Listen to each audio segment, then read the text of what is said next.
ខ្ញុំសុំមកបងឯងច្រៀងបទក្រប៉ុន្តែប្រូលបងរ៉ាស៊ីក្រ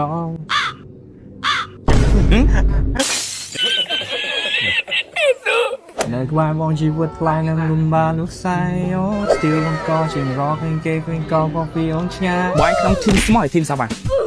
ធីមស្មោះបងឯងគិតថាខ្ញុំស្គាល់បងឯងតាមបទចម្រៀងមួយណាបើបងឯងជីត្រូវខ្ញុំបរិច្ចាគលុយ 50,000 ទៅកន្ធាវផាដឹងខ្លួនឯងច្បាស់ទស្សនាដងចាំច្បាស់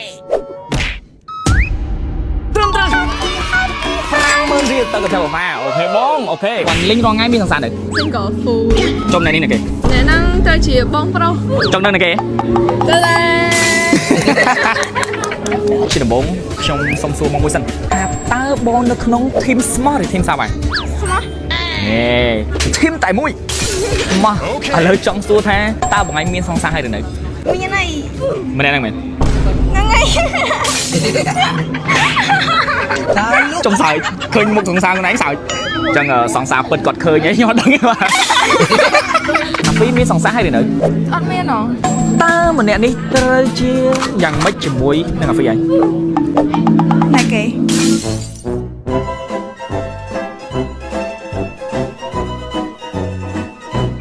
ក្នុងធីមស្មោះឬធីមសាប់ហើយហេតុអ្វីម្នាក់ចូលចិត្តតាំងខ្លួនឯងស្មោះម្លេះឥឡូវទីថាខ្ញុំស្មោះសាប់ហើយស្មោះបាទគឺខ្ញុំក្នុងធីមស្មោះដូចគ្នាតែមិននិយាយហងនិយាយខ្លួនឯងខ្ញុំនិយាយមុននិយាយមិនអញ្ចឹងសាប់ហ่า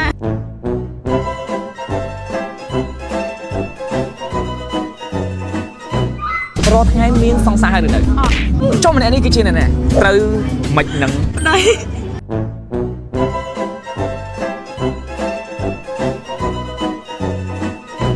អញ្ចឹងថ្ងៃនេះផងដែរគឺខ្ញុំបានទៅចូលរួមកម្មវិធីសម្ពោធជាផ្លូវការនៅទូរស័ព្ទដៃថ្មីរបស់ Oppo គឺ AI Phone Oppo Reno 14 Series 5G គ្រាន់តែដើរចូលកម្មវិធីគេភ្លាមគឺថាប្លែកភ្នែកយកតែម្ដងចង់និយាយថា decor គេបែបសមុទ្រអញ្ចឹងណាដោយសារតែទូរស័ព្ទដៃ Oppo Reno 14 Series 5G លើកនេះគឺមានការ design នៅរូបរាងថ្មីដែលផ្នែកខាងក្រោយនៃទូរស័ព្ទដៃគឺមានរំលេចជាមួយនឹងកន្ទុយទេពម៉ាឆាមើលទៅគឺថាស្រស់ស្អាតប្លែកភ្នែកតែម្ដងមិនត្រឹមតែមានរូបរាងស្រស់ស្អាតទេថែមទាំងមានមុខងារ AI ច្រើនជាងមុនថែមទៀតដូចជាមុខងារ AI Flash ដែលជួយឲ្យអ្នកទាំងអស់គ្នាថតរូបនៅពេលយប់ឲ្យកាន់តែស្រស់ស្អាតជាងមុនហើយបើថាថតរូបហើយចាប់ប្លង់អត់ត្រូវចិត្តទេគឺមានជាមួយនឹងមុខងារ AI ជួយកែតម្រូវប្លង់រូបថតដែលមើលទៅស្រស់ស្អាតឡើងវិញចង់និយាយថាពេលថតរូបហើយមានបញ្ហាអីគឺ AI អាចជួយបានទាំងអស់ហើយមិនមែនមានតែត្រឹមទូរស័ព្ទទេថែមទាំងមានកាសថ្មីនាឡិកាថ្មីក៏ដូចជា Oppo Pad SE ថ្មីផងដែរជាមួយនឹងតម្លៃដ៏សមរម្យហើយអ្វីដែលខ្ញុំបានរៀបរាប់ទាំងអស់នេះគឺមានលក់ជាផ្លូវការនៅថ្ងៃទី